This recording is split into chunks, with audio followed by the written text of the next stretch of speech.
আমরা আগের দিন গতি সংক্রান্ত সূত্রগুলো নিয়ে আলোচনা করেছিলাম এবং অন্যান্য রাশি তাদের সংজ্ঞা নির্ধারণ করেছি।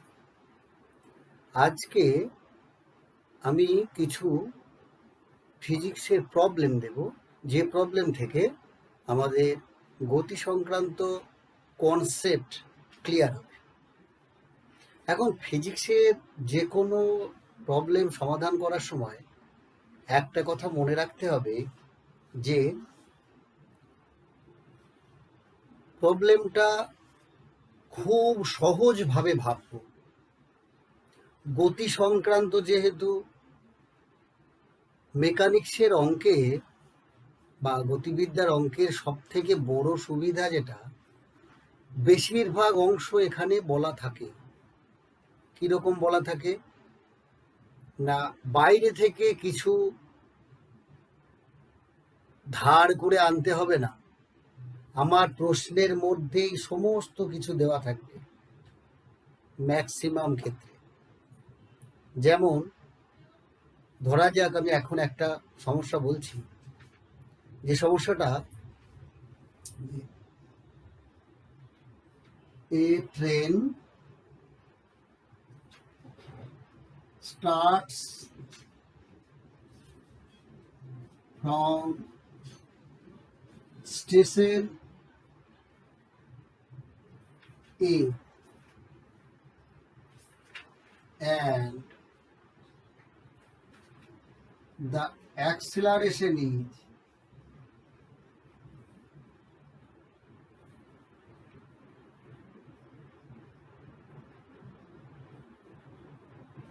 alpha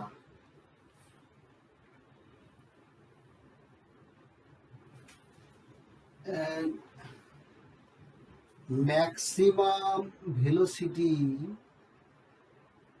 reached is v for an instant.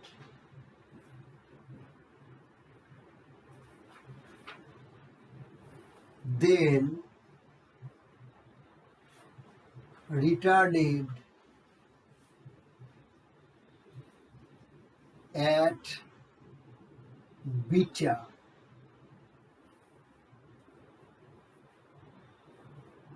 that is retardation is beta and stops at station B if its total time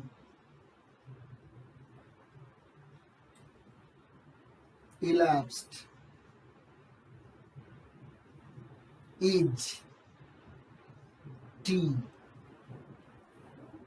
and the distance between A and B is S.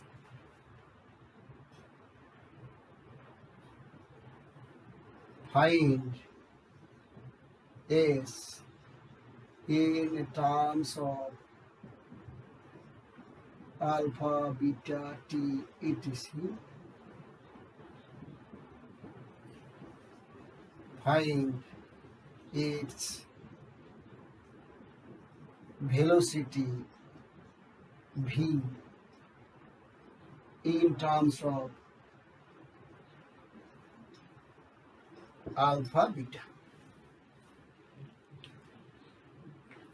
এখন এই অঙ্কটাতে যেটা বলা আছে, এ স্টেশন থেকে একটা train B স্টেশনে গিয়ে থামবে।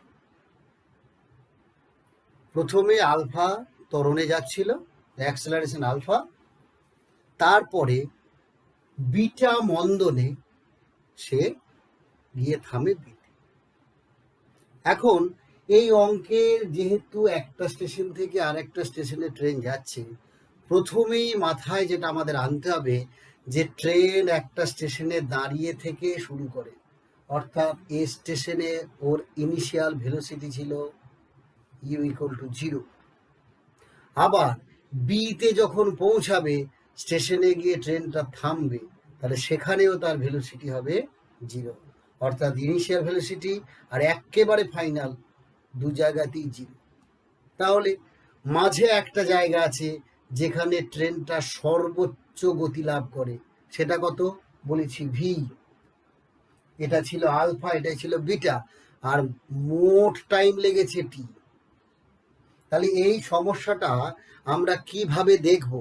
এটাকে দেখব আমরা, তারপরে কি বের করতে বলেছে? আমরা প্রথমে ভি বের করব, তারপরে এস বের করব। তাহলে আমি দেখি সমস্যাটাকে।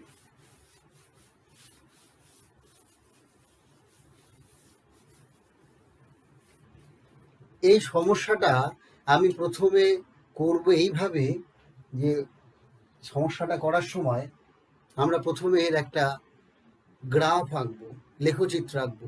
কিসের? Velocity time. কিভাবে? এই দিক বরাবর ভেলোসিটি, এই দিক বরাবর time, time in second, V in unit of velocity, unit of velocity.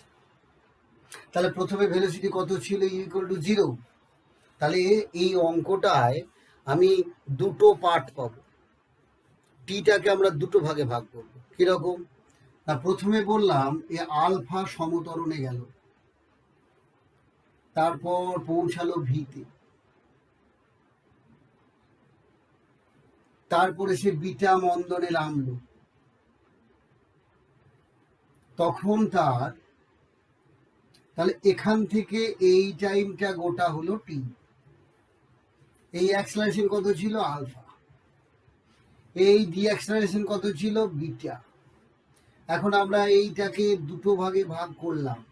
বস্তুটা, যেহেতু ট্রেনটা প্রথমে ত্বরণে গিয়েছে, তারপরে মন্দনে গিয়েছে, তাহলে আমরা আলফা তুললাম। এই সময়টাকে ধরলাম T1, এই সময়টাকে ধরলাম T2। তাহলে আমার যা সমস্যা ছিল, সমস্যাটাকে আমি দুটো ভাগে ভাগ করে নিলাম। এখন আমি যদি এই পার্টটা দেখি, কেবল এইটুকু অংশ, কি করব? এই অংশটার জন্যে ইউ সমান ছিল 0, টাইম ছিল T1, অ্যাক্সেলারেশন ছিল আলফা। তাহলে আমরা কি জানি? V equal to U plus alpha T, U plus alpha T1। তাহলে T1 সমান ভি বাই আলফা। প্রথম অংশের জন্য হয়ে গেল। চলে গেলাম দ্বিতীয় অংশে। দ্বিতীয় অংশে প্রাথমিক ভেলোসিটি কত? V equal to, U equal to কত ছিল? ভি ছিল।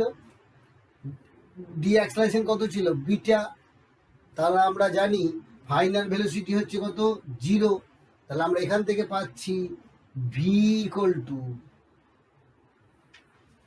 Beta T1, T2, beta T2, T2 equal to V by beta. তাহলে আমরা কি পেলাম?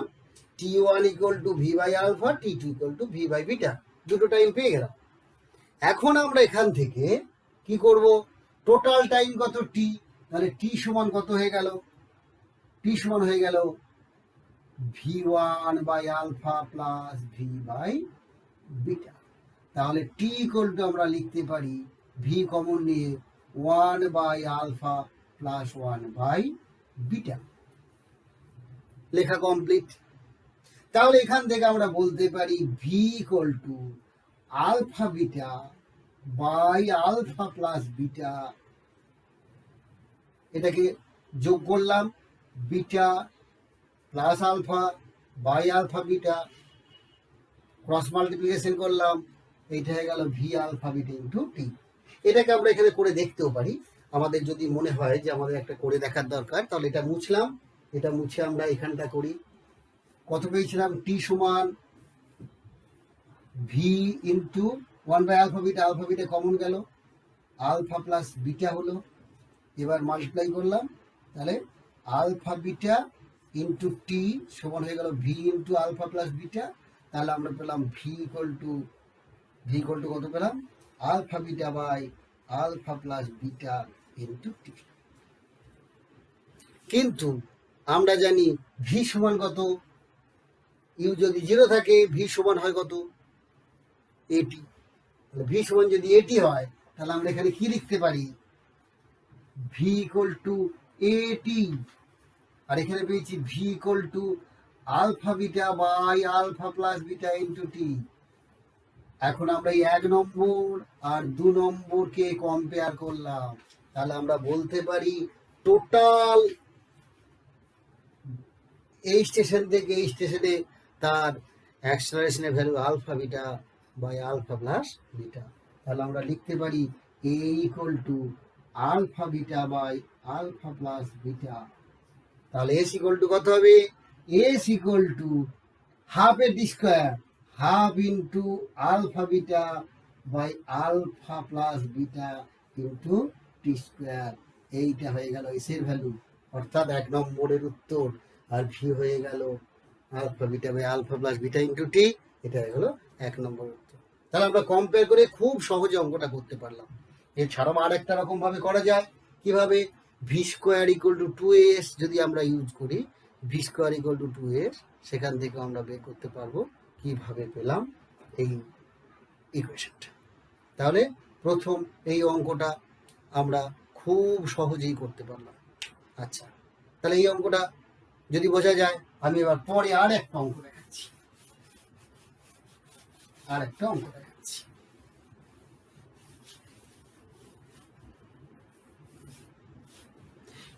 এই যে ভেলোসিটি টাইম গ্রাফ, আগের দিন বলেছিলাম ভেলোসিটি টাইম গ্রাফ আমাদের কতটা ডিস্টেন্স কভার করলো সেটাকে বোঝায়।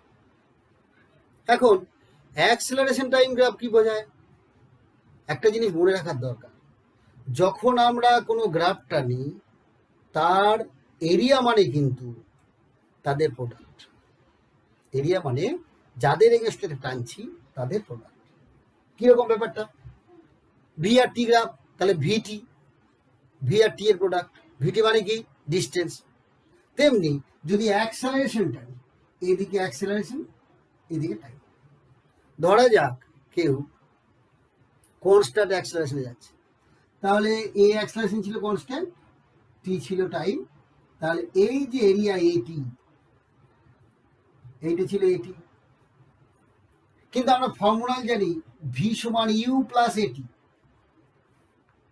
তাহলে V minus U equal to at, অর্থাৎ area of this graph is nothing but the change in velocity.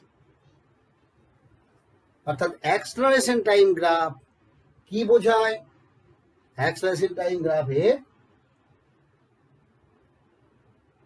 Time গ্রাফের এরিয়াটা এটা বোঝাবে কতটা ভেলোসিটি চেঞ্জ হলো, অর্থাৎ চেঞ্জ ইন ভেলোসিটি। তাহলে যদি তাই হয় এটা, তাহলে ভিটি আমরা ওটা পাচ্ছি, ভিটি পাচ্ছি কি এস। আরো অন্যান্য ক্ষেত্রে আমরা পাবো, ধরা যাক পিভি গ্রাফ, আমরা পরে পড়বো পি আর V, area of this graph মানে পিভি, পিভি মানে হচ্ছে ওয়ার্ক ডান, অর্থাৎ এরিয়াটা বোঝাবে সেটা যেটা দিয়ে মাল্টিপ্লাই করলে যে কোয়ান্টিটি আমরা পাই তাকে। এবার যে অঙ্কটা দেব সেই অঙ্কটা হচ্ছে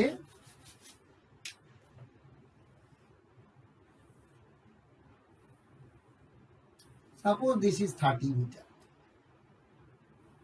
পার সেকেন্ড স্কয়ার, এটা হচ্ছে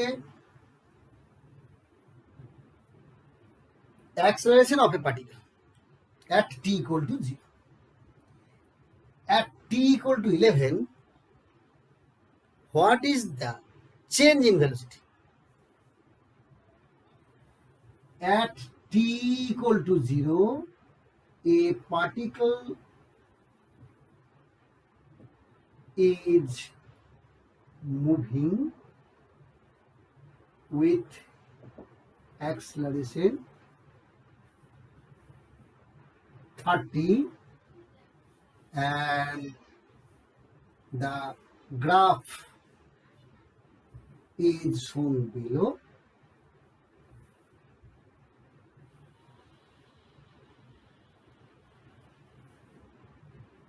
What is change in velocity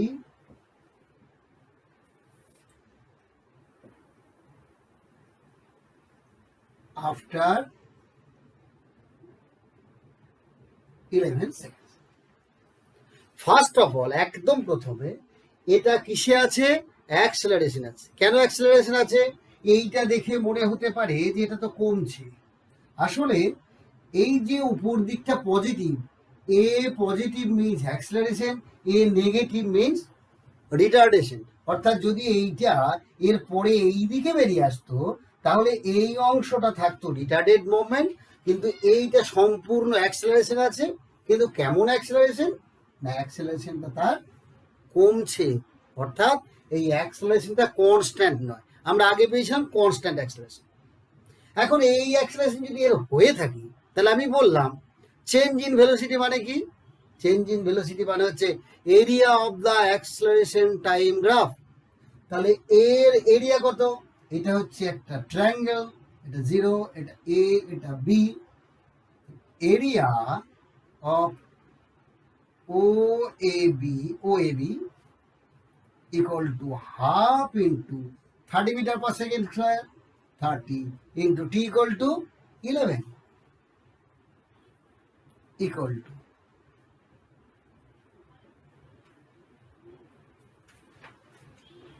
165 meter per second square into time, মানে second, meter per second, that is 165 meter per second.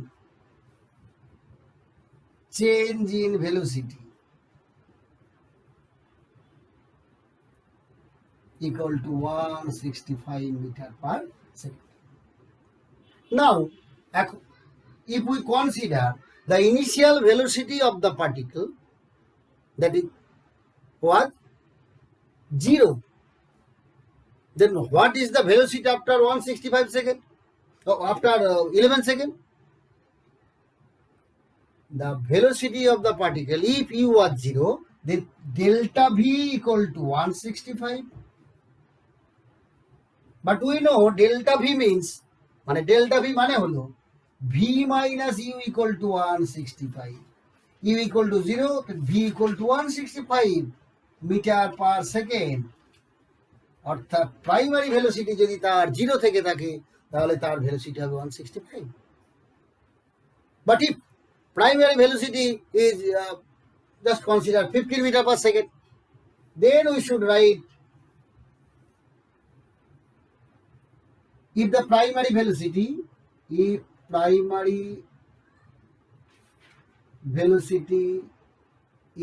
0, what is the velocity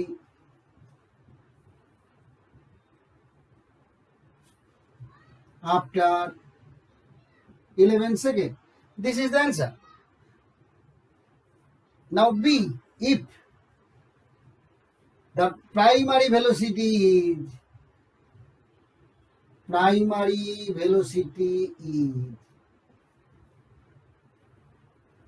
15 meter per second, we just consider the primary velocity of the particle was 15 meter per second. অর্থাৎ প্রাথমিক বেগ ওই বস্তুটার ছিল 15 metre per second. তাহলে তার কত হবে? তাহলে v minus u equal to 165. v equal to 165 plus 15, that is 180 meter per second. That is,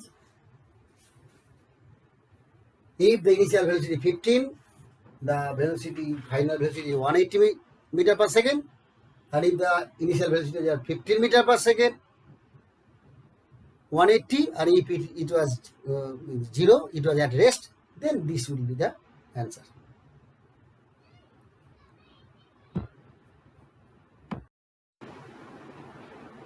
এখন এবার যে অঙ্কটা দেব সেটাতে আমি ক্যালকুলাসের প্রয়োগ করে অঙ্কটা করব। ক্যালকুলাসের প্রয়োগ আগের দিন একটু দেখিয়েছিলাম ক্যালকুলাস কিভাবে করতে হয়। তা আজকে যেটা করব অঙ্কটা সেটা হচ্ছে ক্যালকুলাসের প্রয়োগ করা। কিভাবে?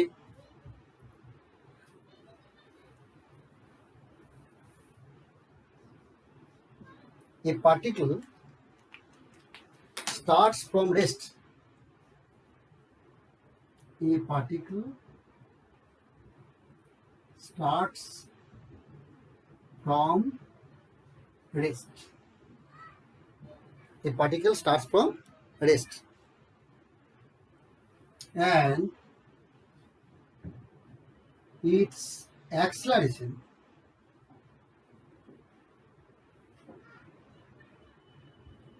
is proportional to t.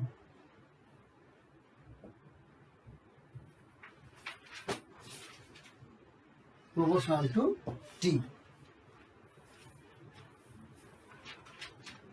A, after n seconds,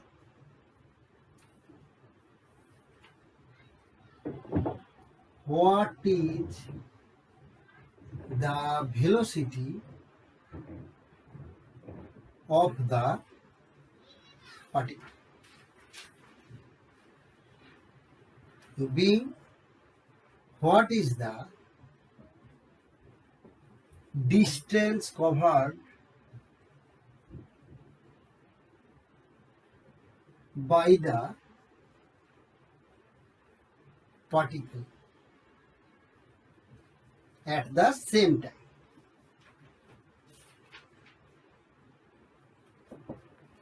তাহলে কি হলো, একটা কণা সময়ের সঙ্গে সমানুপাতিক হারে ত্বরণ নিয়ে চলছে, অ্যাক্সেলারেশন নিয়ে চলছে। n সেকেন্ড পরে তার ভেলোসিটি কত হবে, আবার n সেকেন্ড পরে সে কতটা দূরত্ব অতিক্রম করবে। তাহলে আমরা কি করব, আমরা অঙ্কটা করার সময় আমরা করব যেটা, সেটা হচ্ছে আমাদের প্রশ্নে কি বলা আছে, a proportional to t, acceleration proportional to t, এটা আমার দেওয়া আছে। অ্যাক্সেলারেশন মানে কি, rate of change of velocity. আমার আগের ভিডিওটাতে আছে এটা, তার মানে a equal to dv dt proportional to t। এখন আমরা জানি প্রপোর্শনালিটি কনস্ট্যান্ট তুলতে গেলে একটা কনস্ট্যান্ট দিয়ে মাল্টিপ্লাই করতে হয়। dv dt equal to kt, where k is a constant, where k is a constant, k টা একটা কনস্ট্যান্ট। এখন এটাকে আমরা ইন্টিগ্রেট করব, ইন্টিগ্রেট করলে কি পাবো, dv equal to kt dt, integrate করছি। এখন ইন্টিগ্রেশনটা আমরা দু রকম করতে পারি, একটাকে বলে ডেফিনিট ইন্টিগ্রেট আর একটা ইনডেফিনিট। ডেফিনিট কোনটা, যখন আমরা এখানে ইনিশিয়াল ভেলোসিটিগুলো বসিয়ে দেবো, ইনিশিয়াল টাইম বসিয়ে দেবো সেটা। আর একটা যদি না বসাই সেক্ষেত্রে কি হবে, তা আমরা প্রথমবার করব ডেফিনিট নয় indefinite.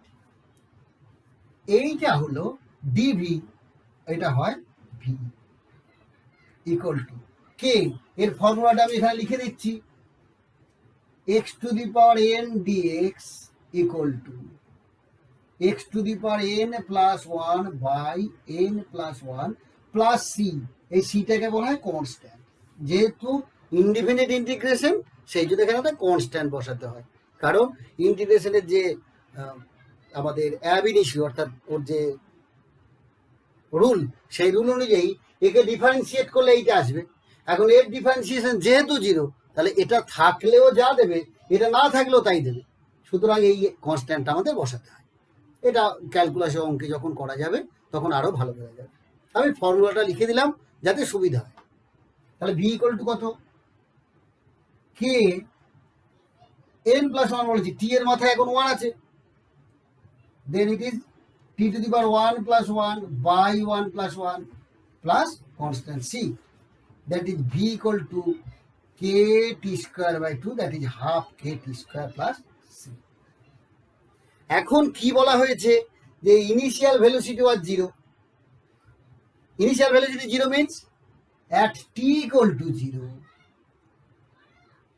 b equal to 0. If we put this value here, that is b equal to 0, t equal to 0 plus c, hence we get c equal to 0. Or the velocity after time t is v equal to velocity is v equal to half k t square. So after n second at t equal to ns we get v equal to half k t square n square s. এইটা হচ্ছে velocity at ns second, after ns second. Now what is the distance covered by the particle at ns second? এখন আমরা জানি velocity means, velocity মানে হলো ds dt R s is the displacement equal to half k t square. Again we will do the integration, that means ds equal to half k t square dt, integration sign, it gives s equal to half k t cube by 3 plus c dash, another constant. Now if at t equal to 0 it starts from rest, we may consider that s is 0. কেন? দাঁড়িয়ে থাকলে তার কোনো displacement নেই।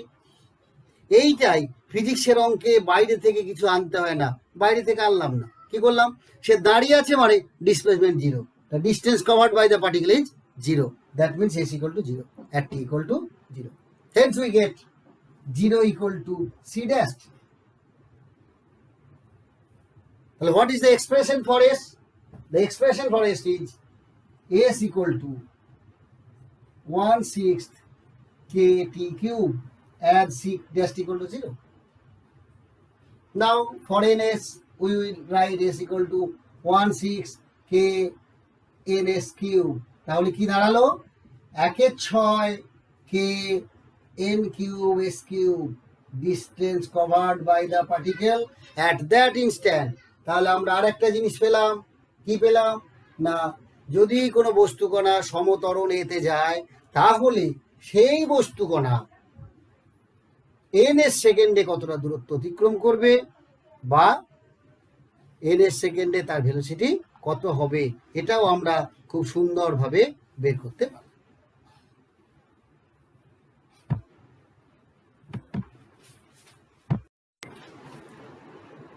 এখন ক্যালকুলাসের প্রয়োগ করে আমরা আরেকটা অঙ্ক দেখব। সেই অঙ্কটা কেমন না,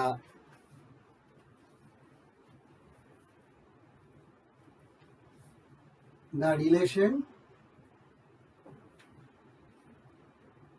between x and t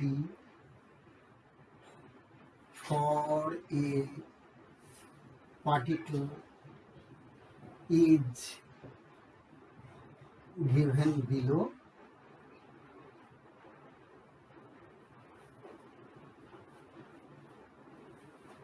Find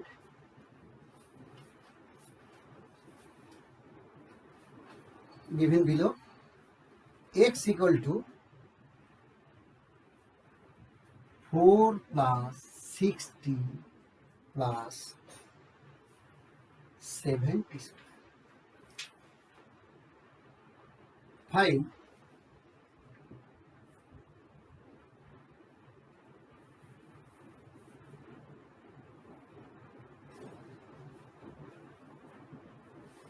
velocity of the particle at t equal to 0, acceleration of the particle at t equal to 0, velocity of the particle at t equal to 1 second, t equal to 2 seconds. তাহলে কি বলেছে, velocity সময়ের সঙ্গে দূরত্বের সম্পর্ক দেওয়া হয়েছে, তার ভেলোসিটি কত, t=0 মানে ইনিশিয়াল ভেলোসিটি, অর্থাৎ প্রাথমিক অবস্থায় বস্তুটির বেগ কত ছিল।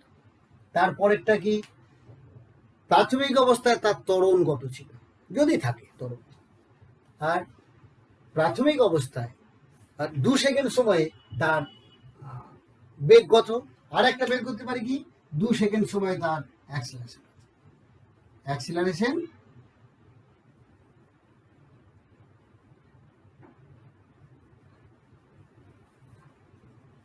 at t equal to, তাহলে অঙ্কটা আমরা একটা একটা করে করবো। x equal to 4 plus 60 70 square, এটাকে আমরা আগে লিখে রাখি, x equal to 4 plus 60 plus 70 square.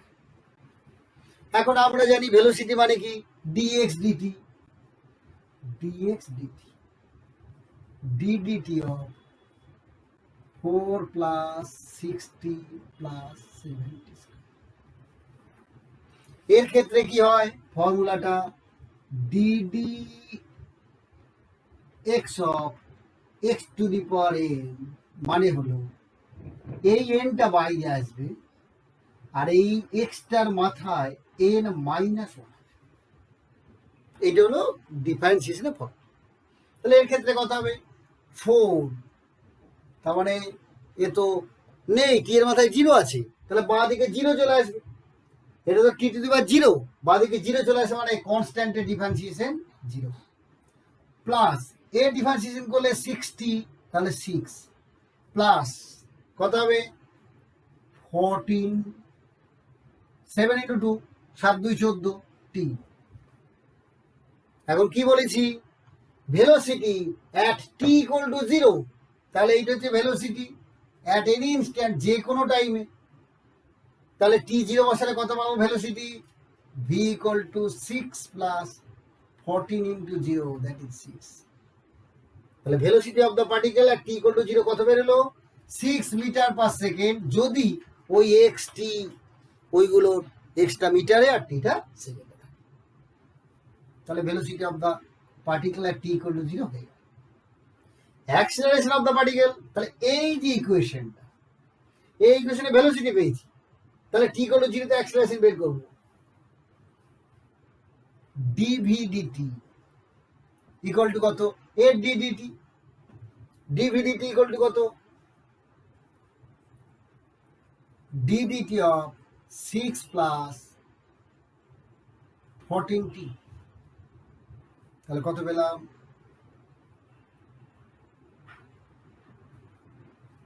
0 plus 14, 0 plus 14, তাহলে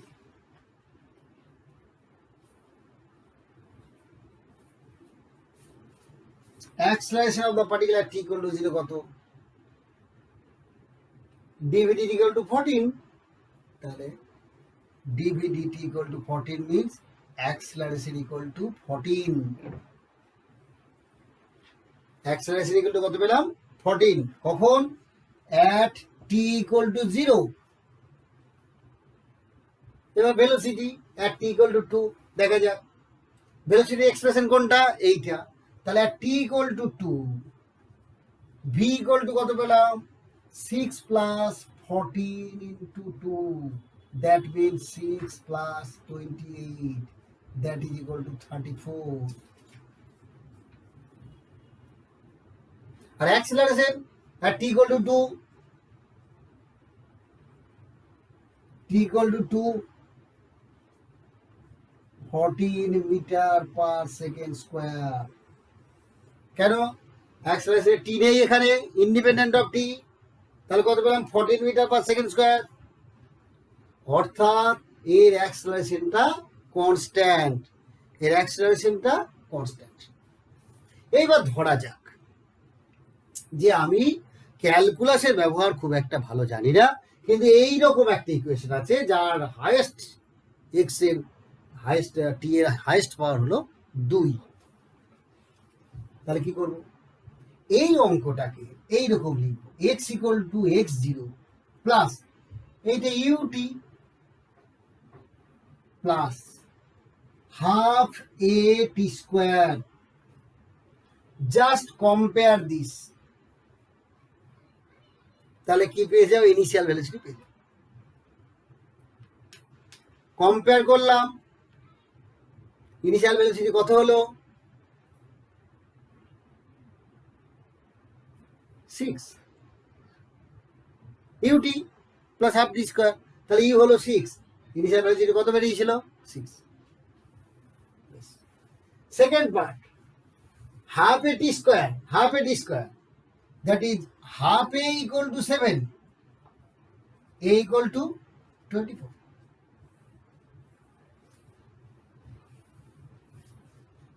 তারপরটা কি? v equal to u plus at, v equal to u plus at, u কত বেরিয়েছে? 6, a কত বেরিয়েছে? 14, কত পেলাম? 34 মিটার পার সেকেন্ড। অর্থাৎ এই রকম অঙ্ক থাকলে সব সময় যে ক্যালকুলাস ইউজ করতে হবে তা নয়। আমি প্রথমে ক্যালকুলাস দিয়ে করে দেখালাম, তারপরে ওই অঙ্কটাকে আবার কম্পেয়ার করে দেখালাম। এখন তোমাদের একটা কথা হতে পারে যে sir x equal to x0, এইটা কেন x0 কেন থাকলো? ব্যাপারটা আমরা প্রথম দিন বলেছিলাম রেফারেন্স ফ্রেমে যখন আমরা কিছু বলি একটা নির্দিষ্ট রেফারেন্স ফ্রেম হিসাবে ধরি। এখানে ধরে নেওয়া হয়েছে যে এই গ্রাফে পার্টিকেলটা যখন যাচ্ছিল ইনিশিয়াল টিতে সেই 0 পজিশনে ছিল না, সে ছিল এই পজিশন। তার primary position it's primary position was x0, that is why this is x0। এই x0টা ছিল এখানে ছিল। আমি যদি কোঅর্ডিনেটটাকে সরিয়ে নিতাম x মাইনাস x0 করে কোঅর্ডিনেটটা এইখানে বসিয়ে দিতাম, তাহলে আবার সে 0তে চলে গিয়ে সেই চেনা ফর্ম আমাদের দিয়ে দিত। অর্থাৎ এটার জন্যে কেবলমাত্র আমার কি হয়েছে? একটু শিফট হয়েছে, একটু ডান দিকে ট্রান্সলেশন হয়েছে, আর বাকি সমস্ত জিনিস একই আছে। অর্থাৎ এই প্রবলেমটা করলে আমাদের দুটো তিনটে জিনিস কনসেপ্ট আসা উচিত আমার। একটা হচ্ছে যে পজিশনটা কেমনভাবে থাকতে পারে, এটা যে রিলেটিভ তার আর একবার প্রমাণ, এটা রিলেটিভ। আর ইউ এটা কম্পেয়ার করে আমরা বের করতে পারছি। অর্থাৎ ক্যালকুলাস সবসময় কাজ দেবে, ক্যালকুলাস সবসময় যে দরকার হবে তাও নয়, বরং এটা কম্পেয়ার করলে আরও সহজে হবে। তাই নিট বা জেই বা অ্যাডভান্স যখন দেব তখন এই ধরনের ইকুয়েশন থাকলে আমরা ক্যালকুলাস দিয়ে ওটাকে সলভ করতে বারবার যাব না, কম্পেয়ার করে খুব সহজ ফর্মুলা বসিয়ে করে দেবো।